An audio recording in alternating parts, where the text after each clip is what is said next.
এখানে চিৎকার করতে শুরু করলো, এটা অন্যায় হচ্ছে, এটা অন্যায় হচ্ছে। তখন লোক দেখানো মমতা ব্যানার্জি অ্যারেস্ট করলো। মমতা ব্যানার্জি সম্পূর্ণরূপে হিন্দু ভাইদের কাছে আত্মসমর্পণ করে নিয়েছে, কারণ ভোটের দরকার। মুসলিম ভোট পকেটে ভরে নিয়েছে, এখন হিন্দু ভোটের দরকার। সেই জন্য হিন্দু ভাইদের মন পেতে হবে। আর না অ্যারেস্ট করলে মুসলমানরা ক্ষিপ্ত হয়ে উঠছিল, সংখ্যাগুরুরাও ক্ষিপ্ত হয়ে উঠছিল। তো এদের মলম লাগাতে হবে আর এদেরকে বাড়তে দিতে হবে আলাদা। সেই জন্য কি দেখলাম, যত দেরি করলে গ্রেফতার করতে তত তাড়াতাড়ি জামিন পেয়ে গেল। কি কি ধারা দিয়েছিল আমরা ভুলে যাচ্ছি না। ওয়াকফ সংশোধনী আইনের নামে মিথ্যা মামলা দিয়ে এখনো অনেক মুসলিম ছেলেকে জেল খাটাচ্ছে মমতা ব্যানার্জি। ওয়াকফ নিয়ে আন্দোলন করতে গিয়েছিল, আমার নামে 5টা মিথ্যা মামলা দিয়েছিল, জামিন অযোগ্য মামলা, এই মমতা ব্যানার্জির পুলিশ। আর আজকে মমতা ব্যানার্জির পুলিশ কি করছে, মানুষজন দেখুক যে আরএসএস এর কথায় কিভাবে পশ্চিমবাংলা সরকারটা চলছে। মানুষকে ডিসাইড করতে হবে কোনটা তারা চুজ করবে। বিজেপি তৃণমূলকে হারাবে, আরএসএস কে পরাস্ত করবে, না আমাদের মতো যারা সেকুলার ফোর্স হয় তাদেরকে পরাস্ত করবে। মানুষ ঠিক করুক, এই দুদিন দেখতে লাগতো না আমাদের। তাই মানুষকে বলবো, এই মমতা ব্যানার্জি সম্পূর্ণরূপে এখন মুসলমানদের ভোটকে বিজেপির ভয় দেখিয়ে পকেটে ভরে নিয়েছে।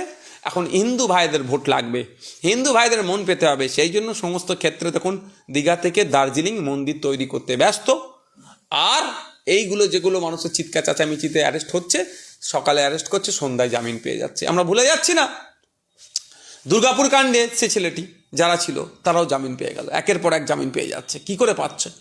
যেখানে মিথ্যা মামলায় 3 মাস করে 6 মাস ধরে আটকে রেখে দিয়েছে, সেখানে কিভাবে জামিন পেয়ে যাচ্ছে? একজন চিকেন ব্যবসায়ী নয়, একাধিক চিকেন প্যাটিস ব্যবসায়ীর উপরে আক্রমণ নেমেছে।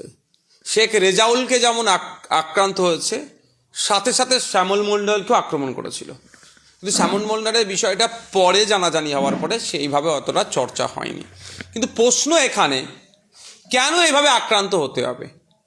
পশ্চিমবাংলার ধর্মপ্রাণ মানুষ, ধর্মনিরপেক্ষ মানুষ বিজেপির এই অত্যাচারের হাত থেকে বাঁচার জন্য, বিজেপিকে আটকানোর জন্য ভোট দিয়ে তৃণমূলকে নিয়ে এসেছে। সেই তৃণমূলের আমলে এইভাবে আক্রমণ করবে, এটা মেনে নেওয়া যায় না। আমি যদি এবার কেউ বলে যে ওখানে হচ্ছিল, এখানে বিক্রি করা উচিত অনুচিত, ভাই তাকে তো বলে পাঠিয়ে দিয়ে দরকার ছিল, ভাই এখানে বিক্রি করবে না, সরে যাও। আমরা অনেক প্রোগ্রাম করি, দেখবে প্রোগ্রামের মাঝে এসে চা, চিড়ে ভাজা, তেলে ভাজা, চপ, হ্যান ত্যান বিক্রি করে। আমরা মানবিকতার দৃষ্টি থেকে তাকে, ও যা করছে কোনো 2 পয়সা ইনকাম হবে। কিন্তু প্রশ্ন এখানে যে প্রথমে তো গ্রেপ্তার করতে লেট হলো, যখন সব পশ্চিমবাংলার সংখ্যালঘু থেকে সংখ্যাগুরু সবাই